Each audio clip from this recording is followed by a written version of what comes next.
السلام علیکم ورحمۃ اللہ وبرکاتہ۔ الحمد للہ رب العالمین والصلاة والسلام علی سید الانبیاء والمرسلین محمد وعلی آلہ وصحبہ اجمعین ومن تبعہم بإحسان الی یوم الدین، اما بعد۔ اسلامی بھائیوں، آج کا موضوع سخن ہے جنت کیا ہے۔ جنت مومنوں کا ٹھکانہ ہے، اس کی اینٹیں سونے اور چاندی کے ہیں، اس کا گارا مشک کا ہے، اس کی مٹی زعفران ہے۔ جنت کے 8 دروازے ہیں، اس کے ایک دروازے کی چوڑائی 3 دن کی مسافت ہے، لیکن اس کے باوجود وہ بھیڑ سے تنگ پڑ جائے گا۔ اس کے 100 درجے ہیں، ایک درجے اور دوسرے درجے کے درمیان آسمان اور زمین کے بیچ کا فاصلہ ہے۔ جنت کا سب سے اعلیٰ مقام فردوس ہے، وہیں سے جنت کی نہریں جاری ہوتی ہیں۔ اس کی چھت عرش الہی ہے، اس کی نہریں بغیر خندق کے بہہ رہی ہیں۔ مومن جس طرح چاہے گا ان کو بہا لے جائے گا۔ اس کی نہریں دودھ، پانی، شراب اور شہد کی ہیں۔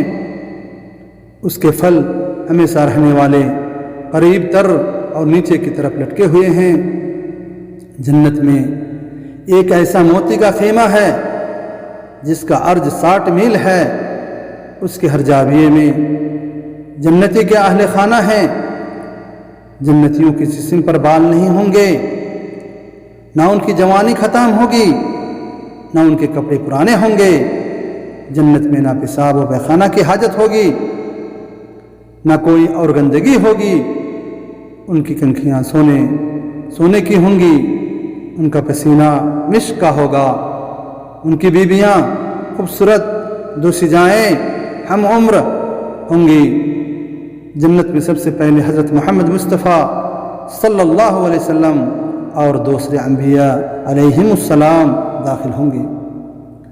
سب سے کم تر درجے کا جنتی وہ ہوگا جو تمنا کرے گا تو اسے اس کا 10 گنا دیا جائے گا۔ جنت کے خادم ہمیشہ رہنے والے ایسے بچے ہوں گے جو بکھرے ہوئے موتیوں کی طرح دکھائی دیں گے۔ جنت کی اعلیٰ ترین نعمتوں میں سے دیدار باری تعالیٰ، اس کی رضامندی اور اس میں دائمی قیام بھی ہوگا۔ اللہ تعالیٰ سے دعا ہے کہ اللہ تعالیٰ ہمیں صالح اعمال کرنے کی توفیق عطا فرمائیں اور ہمیں جنت الفردوس نصیب کریں۔ وآخر دعوانا ان الحمد للہ رب العالمین۔ السلام علیکم ورحمۃ اللہ وبرکاتہ۔